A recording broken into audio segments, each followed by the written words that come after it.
Hola a todos, bienvenidos. Seguimos con nuestra valijita de herramientas y hoy traemos una navaja suiza. Una herramienta muy versátil, muy práctica, muy aplicable a numerosas situaciones distintas. Se usa en todas las ciencias, se usa en filosofía, se usa en religión, se usa en asuntos cotidianos. Es la refutación de un montón de teorías delirantes que andan dando vueltas. Se la conoce con numerosos nombres. Principio de simplicidad, principio de elegancia, navaja de Occam, etc. Yo prefiero principio de elegancia. Me parece que es el nombre que mejor explica de qué va y lo hace sin ambigüedades. Consiste en esto. Si tenemos dos o más hipótesis que explican los mismos hechos, que coinciden igual de bien con la realidad, y no podemos señalar esta hipótesis incorrecta porque este hecho no coincide,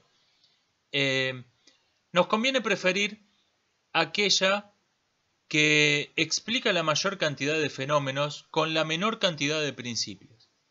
Aquella que explica todo lo que estamos viendo, postulando que hay cosas que no vemos que son la menor cantidad posible. O sea, que tiene la mayor amplitud en poder explicativo, en poder racionalizador, que abarca la mayor cantidad de fenómenos, con la reducción al mínimo posible de teoría, de principios.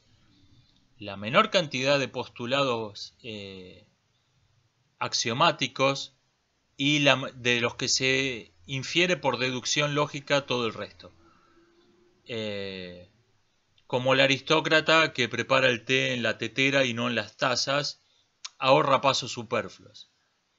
Es muy citada en internet, muy citada en YouTube, muy citada popularmente y generalmente de modo incorrecto. Un caso que realmente me llamó la atención es la película Contacto, donde hay un personaje, una científica, que explica la navaja de Occam y lo hace de modo incorrecto. Realmente me llamó la atención que ese talibán del método científico que fue el doctor Carl Sagan no haya protestado, no haya hecho cambiar esa escena. Una curiosidad. El problema cuando se formula este principio como la hipótesis más simple tiende a ser la correcta, es que hay una ambigüedad en la palabra simple. Simple significa carente de partes. Significa o con la menor cantidad posible de partes. En este caso, la menor cantidad de principios. Pero simple también puede querer decir simple, fácil de entender, tonto, no complejo.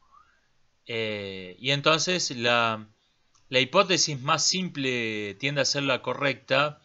Quiere decir que es bueno ser un perezoso mental porque si uno no hace el menor esfuerzo de pensamiento y da por bueno lo que leyó en el periódico de ayer o lo que dijo su youtuber favorito, seguro que es correcto.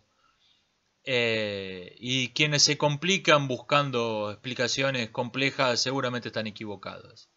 Es una interpretación que no solo es incorrecta, sino que es un poco nefasta. La explicación más simple tiende a ser lo correcta, no significa eso. Significa que la explicación con la menor cantidad posible de principios tiende a ser la correcta. La más simple en el sentido de sin divisiones, sin partes internas. La hipótesis que explica a partir de un principio todo lo que estamos viendo, esa tiende a ser la correcta. Pongamos un ejemplo. Vemos 5 árboles caídos. No hemos visto cuándo cayeron, pero vemos que están los 5 caídos uno sobre otro. Bien, tenemos varias hipótesis que explican esto. Una es que el primer árbol cayó, derrumbó al segundo, que derrumbó al tercero, que derrumbó al cuarto, que derrumbó al quinto. No sabemos qué derrumbó al primero. La segunda hipótesis es que cayó el quinto, el cuarto cayó sobre él por otra causa desconocida, el tercero cayó sobre él por otra causa desconocida y el segundo y el primero. Y tenemos un montón de hipótesis intermedias. Podemos decir que cayó el tercero, que derrumbó al cuarto y al quinto, y después cayó el primero que derrumbó al segundo, etc. Pero vemos esos dos casos extremos. En una hipótesis tenemos un hecho desconocido. No sabemos qué hizo caer el primer árbol.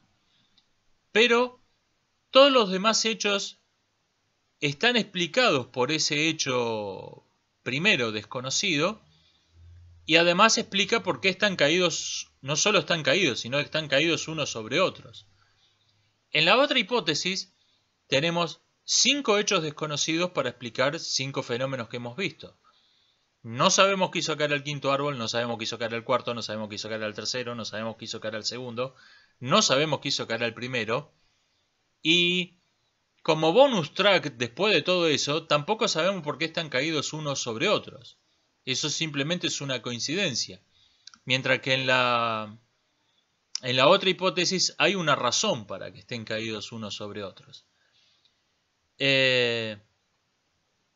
¿Podría ser esta última hipótesis la correcta? Sí.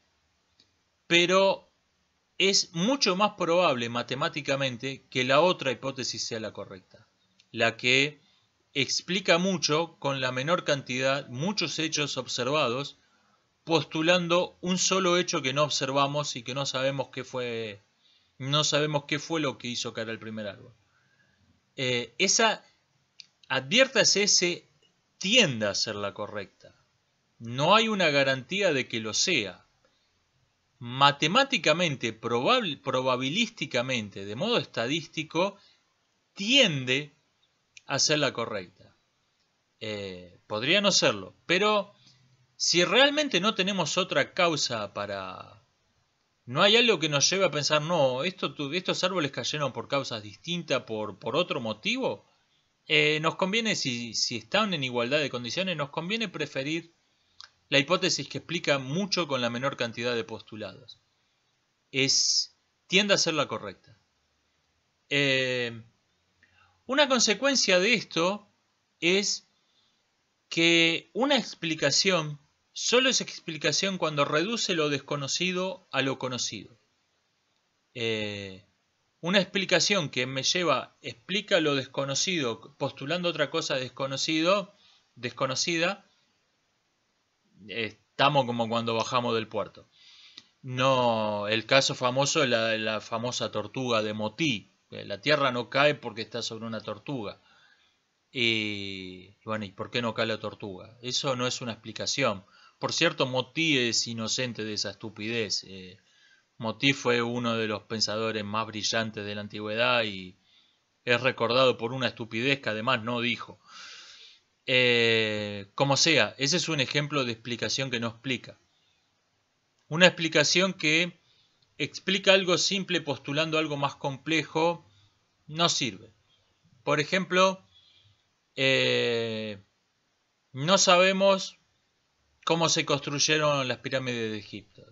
Tenemos descripciones de máquinas parecidas a catapultas en Heródoto, tenemos algunos dibujos en la propia pirámide, tenemos trabajos de ingeniería inversa, pero seguimos sin saber cómo se construyeron y probablemente no lo sepamos nunca. Alguien dice, bueno, extraterrestres, vinieron y movieron las piedras. Ok, eso explica cómo se movieron las piedras de las pirámides de Egipto, pero ahora tenemos toda una civilización de la que no sabemos nada a cambio. O sea, pasamos de una situación de menor ignorancia a una de mayor ignorancia.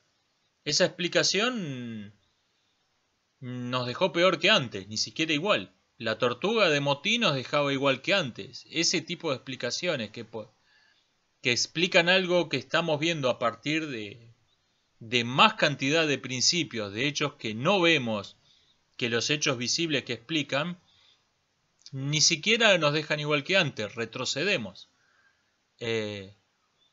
Una teoría, una hipótesis que dice que la Tierra es plana y que todos los fenómenos que vemos se explican con una manipulación descomunal en las sombras, que estamos como sobre un teatro diseñado para que parezca que estamos en una tierra esférica, pero en realidad está hecho de hologramas y imágenes trucadas y barcos que son alejados de su curso, etcétera, etcétera, coincide con lo que estamos viendo, pero necesita más postulados tácitos para explicar lo que estamos viendo que si simplemente asumimos que lo que estamos viendo es así.